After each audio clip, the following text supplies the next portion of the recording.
Broadcasting from Sydney, Australia, this is Front and Center with Emilio Garcia.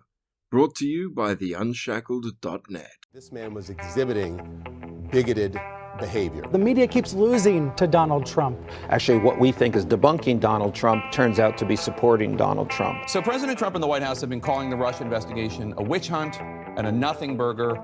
But obviously, in this new Michael Wolff book, Fire and Fury, Bannon offered a different take on the Trump Tower meeting. He called it treasonous and unpatriotic. We begin tonight on this Martin Luther King Jr. Day with a claim by the President of the United States, a claim that he is not, in fact, a racist. But it should be pointed out he's had to make that claim on more than one occasion since declaring his candidacy. This time, of course, it was in response to racist comments he made last Thursday about Haiti, El Salvador, and Africa.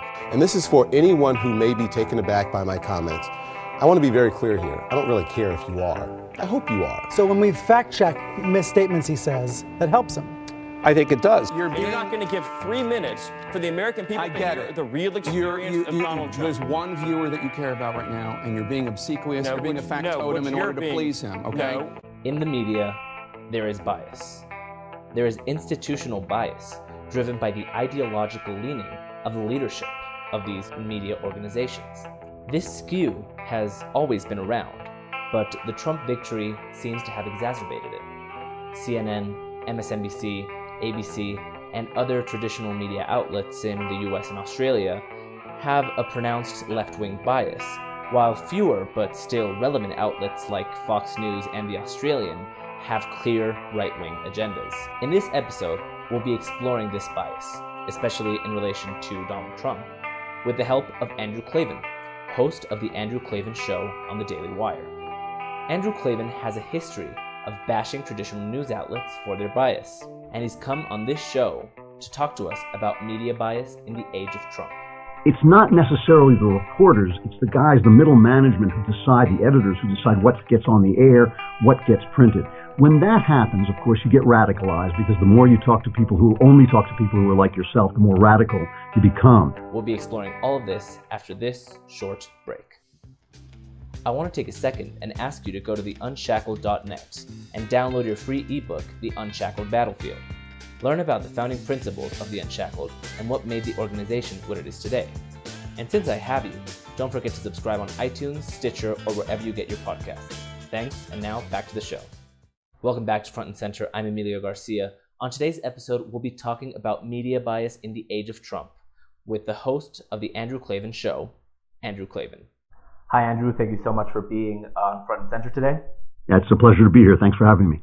I have to be honest with you. I've actually been a little dishonest because I'm too much of a cheap bastard to pay the $9.99 for the Daily Wire. So I thought I'd kind of hijack you for a little personal mailbag session. Hope that's all right. All right. Fair enough. Well, we're actually here to discuss the coverage of Donald Trump and conservatives after the election. I don't think that you have to be a genius to realize that there is an overwhelmingly negative edge to all of that coverage. And so what are your general thoughts about how conservatives and Donald Trump have been covered since the election? Well, it is different in the sense that I think Media Research Center has taken a survey and found that 90% of the coverage has been negative. But you have to understand that it's a difference in degree, not in kind. I mean, ever since at least Ronald Reagan, and really before that, Republicans have gotten bad coverage from the mainstream media press. These points ring mostly true. Coverage of congressional party switches since the 70s have been overwhelmingly positive when someone would switch from the Republican Party to the Democratic Party. However, when you see people switch from the Democratic Party to the Republican Party, there was overwhelmingly negative coverage. In recent elections, bias can also be seen, with negative coverage focused mostly on Republicans. The only time in recent history that a Democrat has received more negative press than a Republican was in the 2000 election between George W. Bush and Al Gore. In 2008, Obama and Romney received mostly the same amount of negative coverage. Reagan was an idiot, he was an actor, he was a warmonger. Then you had, of course, Bush was the biggest fool, the town idiot who had escaped from the town. And so Trump is all of those things. Republicans are always either stupid or evil, and Trump is now all of those things. However, Donald Trump takes the gold, with over 60% negative coverage during the election cycle. The big difference with Trump is that he's a television guy. He knows these people. He knows how to fight back with them. He knows how to get into the mud with them. He is not above them. He is really one of them, and it drives them insane. In some ways, because Trump is a kind of a rude, down-to-earth character, he can't be cowed the way other Republicans are by the charges of racism, sexism, Islamophobia, which are the kind of standard version of reason, what they call reason on the left, which is just calling people names until they're cowed and shut up. And I think just Trump drives them crazy by fighting back, by calling it fake news, by rolling his eyes, by making fun of them on Twitter. He just makes them nuts, and so it's gotten worse in that degree. This is to say, there is an obvious media bias when it comes to traditional media outlets, called the mainstream media by many, especially on the right. I happen to think that this is misleading news, or even shitty news. Andrew Klavan has no issue calling what he calls the liberal mainstream media fake news. There's an obvious left-wing skew. And you've said on your podcast and also in a recent PragerU video that this left-wing bias, the bias inherently, makes all of this coverage fake news. Can you elaborate a little bit on that? Yeah, sure. I mean, when everybody's on the left, and I was a newsman, I've been in newsrooms, everybody is on the left. They're in some varying degrees of leftist. And it's not necessarily the reporters, it's the guys, the middle management who decide, the editors who decide what gets on the air, what gets printed. When that happens, of course, you get radicalized, because the more you talk to people who only talk to people who are like yourself, the more radical you become. The left is always saying that, well, just because I'm a Democrat doesn't mean I can't be fair to Republicans. But the fact is, if you're surrounded by Democrats, you won't be fair to Republicans. That's just human nature. And what it tends to do is it tends to make everybody stupid. It tends to put all issues into a binary state where there's either the Democrat or the left-wing solution and evil. So, for instance, if you're talking about Islamic immigration or Islamic terrorism, one side could say, well, look, Islam is a set of ideas, and some of these ideas are antithetical to Western culture. That would be an intelligent argument. And the other side would say, well, this is a religion, and freedom of religion is very important to us. That would be an intelligent debate that two people of goodwill could have. But instead, you have people saying that even to note that a disproportionate amount of terrorism stems from Islam, even to note that is somehow an act of bigotry. That's what the left does. It basically says that. Unfortunately, due to a computer virus, the rest of my interview with Andrew Klavan was wiped away. Luckily, Klavan has been around for some time, and there's enough footage to finish this podcast without the rest of his interview. We'll be diving deeper into the subject of fake news, as well as covering the rest of the points I covered with Andrew after this short break. Did you know that Front and Center is on Twitter? Twitter is the easiest way to connect directly to me. My Twitter handle is FRNT and Center. Again, that's FRNT and Center.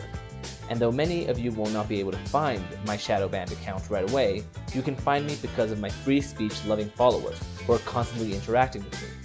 And since I'm plugging myself here, why not subscribe on iTunes, Stitcher, or wherever you get your podcasts? Thanks, and now, back to the show. Welcome back to Front and Center. I'm Emilio Garcia. It's time to talk now about fake news. I had some very insightful commentary on behalf of Andrew Klavan, but because of some a-hole in his mother's garage, I lost the rest of my interview with Andrew Klavan. Fear not, we have enough Andrew Klavan content on YouTube and Facebook to fill the rest of the episode. So let's talk about this. What is fake news? When the story of fake news first broke, it was defined as news stories published containing verifiably fake information that made for catchy clickbait stories. Anonymous writers invent these stories either to profit from the clicks or to spread propaganda for a government. That's the media industry definition of fake news. These were published and then circulated around Facebook to generate ad revenue. This includes such gems as the Pope endorsing Donald Trump and Hillary Clinton's child sex ring that she was operating out of a pizza parlor. Now the definition has been remade. Donald Trump started calling misleading or biased reporting fake news. Andrew Klavan and I discussed this, though that segment of our interview was deleted. but he expressed similar opinions in his PragerU video about fake news. Mainstream American news is all fake because the major news outlets are so consistently biased toward the left that whether any given story they report is factual or not, their overall reportage is essentially leftist propaganda. When we touched on this point, I asked him whether or not, by his own standards, Fox News was also fake news. You can complain about the right-wing slant of Fox News all you want, but left-wing ABC, CBS, NBC, MSNBC, and CNN have combined almost 10 times the viewers. He responded to this by saying it was the liberal-controlled establishment that garnered around 1,000 times more viewers than Fox News combined, whose biases create a landscape where much of the reporting is fake news. This is a reasonable answer, but I have to say I disagree with him on this point. If a blog releases a story that's completely fake and it reaches 100,000 people, I think it's fake news regardless of the reach. And on another point, I don't believe that Fox News is fake news, and I don't believe that CNN is fake news either. Both, however, are equally biased in their reporting. CNN made this clear with their coverage of Donald Trump and other conservatives.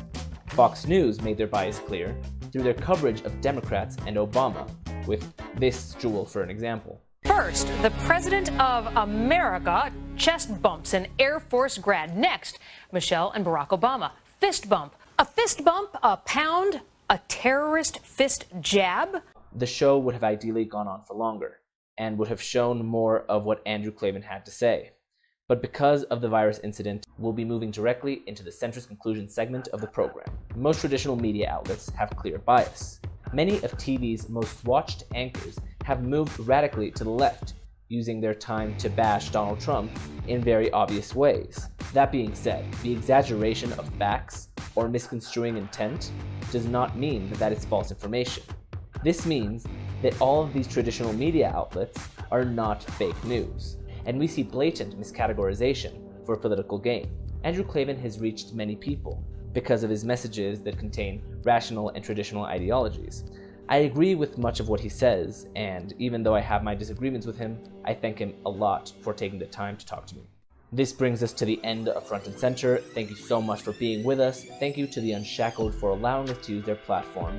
If you have any ideas or opinions, tweet at me at FRNT and Center, or find me on Facebook. I'll read the most interesting comments on the air. Remember to subscribe on iTunes, Stitcher, or wherever you get your podcasts. There are always two sides to the story, so remember, keep it central. Thanks for tuning in to Front and Center. Please visit frontandcenter.net.au for all the ways to subscribe and follow the show. Don't forget to pick up your free ebook at theUnshackledBattlefield.net. And keep checking out theUnshackled.net for all the latest news and commentary.